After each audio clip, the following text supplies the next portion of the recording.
ஹரே கிருஷ்ணா. நாம் இப்போ கோகுலத்தில் இருக்கிறோம், திரு ஆயர்பாடி. இதுக்கு ஹிந்தியில் சௌராசி கம்பா அப்படின்னு சொல்லுவாங்க, நந்த பவன் அப்படின்னு சொல்லுவாங்க.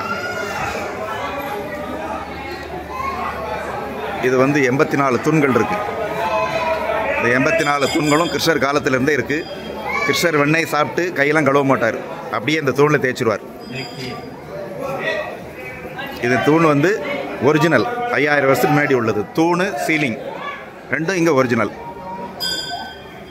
இதில் ஒரு துவாரம் தெரியுது. இதில் தான் யசோதம்மா தயிர் மத்து மேலே சப்போர்ட்டுக்கு வச்சு தயிர் கிடைவாங்க. இந்த இடத்துல யசோதம்மா தயிர் கிடைஞ்ச துவாரம். கோகுலம் கிருஷ்ணர் தரிசனம் பண்ணிக்கிடுங்க. Nanda Maharaj left side, Nanda Maharaj right side Yashodamma, middle Balram.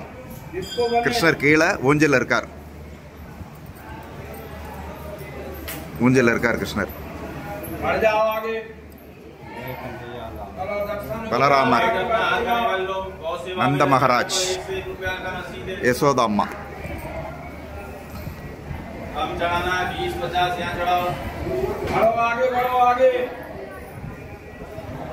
இது யசோதம்மா கிருஷ்ணரை தொட்டில் கட்டி ஊஞ்சல் ஆட்டின இடம். இது அந்த காலத்தில் எலக்ட்ரிசிட்டி கிடையாது, அதனால் இதில் எண்ணெய் ஊற்றி தீபம் ஏற்றுற இது. நல்லா சேவிச்சுக்கோங்க. கோகுலம் வராதவங்க இது நல்லா சேவிச்சுக்கோங்க. 84 தூண் இருக்குது. 80 தூண்கள் விஸ்வகர்மா கட்டி கொடுத்தது. இந்த 4 தூண்கள் பிரம்மா கட்டி கொடுத்தது. எல்லாம் சேர்த்து மொத்தம் 84 தூண்கள். திரு ஆயர்பாடி கோகுலம்.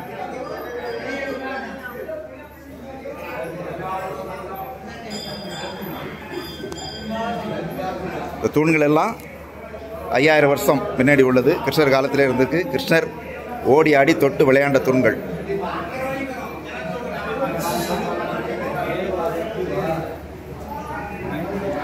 இங்கே ஒரு சுவாரஸ்யமான ஒரு சம்பவம் நடந்தது.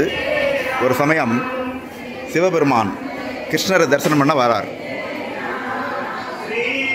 அப்போ கிருஷ்ணருக்கு ரொம்ப அசுரர்களால் ரொம்ப தொல்லைகள் அதிகம். அப்போ யசோதாம்மா சிவபெருமானை பார்த்து பயப்படுறாங்க. ஏன்னா அவர் கழுத்தில் பாம்பு திரிசூலம் இதெல்லாம் பார்த்துட்டு இவரால் தான் பையனுக்கு எதுவும் பிரச்சனை வருமோ நினச்சி அவங்க கிருஷ்ணரை பார்க்கறதுக்கு அலோ பண்ண மாட்டேங்கிறாங்க. அப்போ சிவபெருமான் கிருஷ்ணரை பார்க்காம நான் இந்த இடத்த விட்டு நகர மாட்டேன் அப்படின்னு சொல்லி 3 ராத்திரி 3 பகல் இங்கே உட்காந்து தியானம் பண்ணுறார். சிவபெருமான் பாகவதம் சொல்லுது, வைஷ்ணவானாம் யதா சம்பு. வைஷ்ணவர்களே சிவபெருமான் நம்பர் 1 சிறந்த பக்தர் அப்படின்னு ஸ்ரீமத் பாகவதம் சொல்லுது. பகவான் பக்தவத்சலன், பக்தர்கள் மேலே ரொம்ப பிரியம் உள்ளவர். சரி, ஒரு பக்தன் தன்னை பார்க்க வந்திருக்கான், அவனுக்கு தரிசனம் பண்ணணும் அப்படின்னு நினச்சி கிருஷ்ணர் ஒரு ஐடியா பண்ணுறார். யசோதாம்மாட்ட போய் நான் இப்போ சந்திரனை பார்க்கணும் அப்படின்னு கேட்குறாரு பகலில்.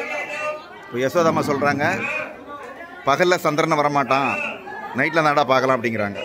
அப்போ கிருஷ்ணர் சொல்கிறார், வாசலில் ஒருத்தர் உட்காந்துருக்காரு, அவரோட ஜடாமுடியில் சந்திரன் இருக்குது, அதனால் அதை பார்க்கணும் அப்படிங்கிறார். உடனே யசோதாம்மா நேர சிவபெருமான்கிட்ட வராங்க. இப்படி என் பையன் சந்திரனை பார்க்கணுங்கிறான், உங்களை நேருக்கு நேர் பார்த்தான்னா ஏதாவது கந்திர்ச்சி விழுந்துடும் உங்களால், அதனால் ஒரு தொட்டியில் நீர் வச்சு அந்த நீரில் பையனோட முகத்தை காமிக்கிறேன், நீங்கள் அவனை சேவிங்க, அப்போ உங்களுடைய சந்திரன் நல்லா தெரியும். சரி, என் பையன் சந்திரனை சேவிப்பான், நீங்கள் கிருஷ்ணரை சேவிங்க அப்படின்னு சிவபெருமான்கிட்ட சொல்லி தொட்டியில் நீர் வைக்கிறாங்க. அதே மாதிரி கிருஷ்ணரை அந்த தொட்டி பக்கத்தில் காமிக்கிறாங்க. சிவபெருமானும் கிருஷ்ணரை சேவிக்கிறார். கிருஷ்ணர் சந்திரனை பார்க்குறார், சிவபெருமானையும் பார்க்குறார், சிவபெருமான் கிருஷ்ணரை பார்க்குறார். 2 பேரோட ஆசையும் நிறைவேறுது. தன்னோட ஆசை நிறைவேறணுன்னு சிவபெருமான் ரொம்ப சந்தோஷப்பட்டு இந்த இடத்துல ஆனந்த தாண்டவம் ஆடுறார். ஆனந்த தாண்டவம் ஆடி இங்கேருந்து ரொம்ப திருப்தியோடு கிளம்பி போகிறார். அவர் 3 ராத்திரி 3 பகல் இந்த இடத்துல தான் இருந்து தவம் பண்ணார். இங்கே ஒரு சிவன் கோவில் இருக்குது. கோகுலத்தில் கிருஷ்ணர் வீட்டுக்கு ஏத்தாப்பிலே ஒரு சின்ன சிவன் கோவில், கோகுலேஸ்வர் மகாதேவ் அப்படின்னு பேர். இந்த இடத்துல சிவபெருமான் 3 ராத்திரி 3 பகல் தபம் பண்ண இடம், கிருஷ்ணரை தரிசனம் பண்ணுறதுக்காக. ரொம்ப புனிதமான இடம். யாரெல்லாம் இன்னும் கோகுலம் வந்து சேவிக்கலையோ அவங்களுக்கெல்லாம் கோகுலத்தை பார்க்குற பாக்கியம் கூடி சீக்கிரம் கிடைக்கட்டும். பகவான் கிருஷ்ணர்கிட்ட வேண்டிக்கலாம். ஜாய் ஸ்ரீ ஸ்ரீ கோகுல்தாமுக்கு ஜாய். ஹரே கிருஷ்ணா. துளசி மகாராணிக்கு ஜாய்.